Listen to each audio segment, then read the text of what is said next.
Let's start retouching these photos. We imported all these raw files. They are all there on a purpose because, and I'm actually giving you access to these raw files so you can follow along. We're going to start with this Venice photos that I took years ago.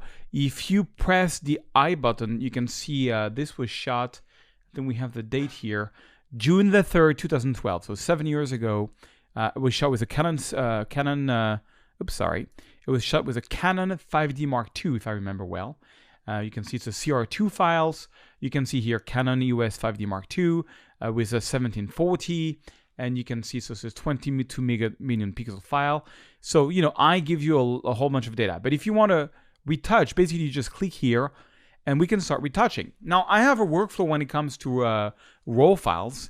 And which is that I start always, the first slider I would do, and that's just my workflow, is I open up the shadows.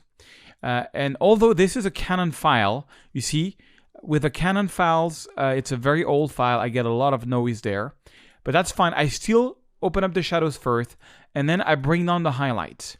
Okay, it's going to give me like a weird look, but then what I do is I hold on the Option key.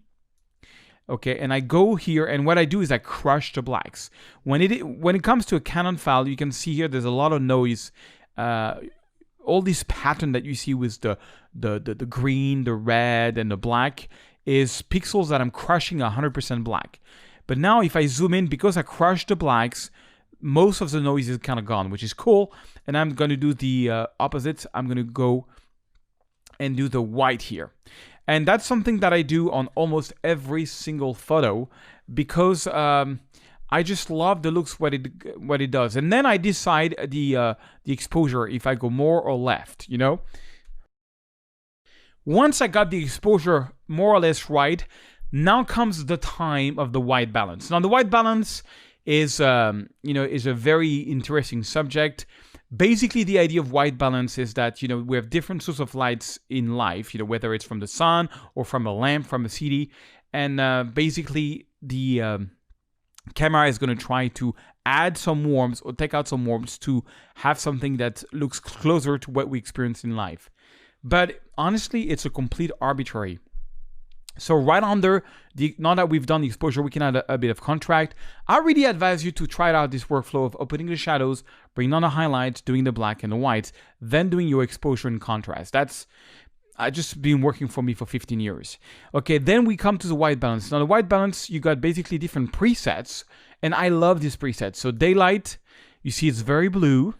We can see here that there was some magenta hidden there. So we can go to cloudy. Now cloudy is going to make this whole thing warmer. I kind of like what it does because I can see the clouds are much more magenta. It's kind of cool. And then we got shade. Shade is even better. Shade is even like warmer. So I think on this one, I'm going to go to shade. The only problem is that by going to shade, it kind of killed all the blue that I had there.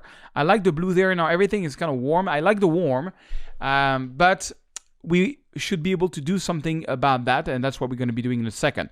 But so let's do maybe add a bit. I like to add a bit of magenta, and I want to make this correct just the sky. I wish I could do that. Well, you can. It's called a local adjustment. But for now, that's basically what I want you to know is first do the exposure, then do the colors. And it's an arbitrary. I could go like. I want to make this really a blue photo and this, But my image that I had from this photo was a sunset.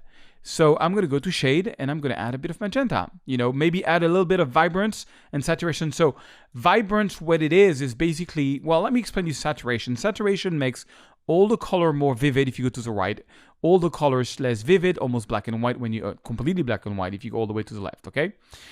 Vibrance basically is the same thing than saturation, except that it does it with intelligence, meaning it's going to try to detect which color needs to be saturated and which one needs to not be saturated. So in this case, I like to add a little bit of vibrance, which I think is really cool.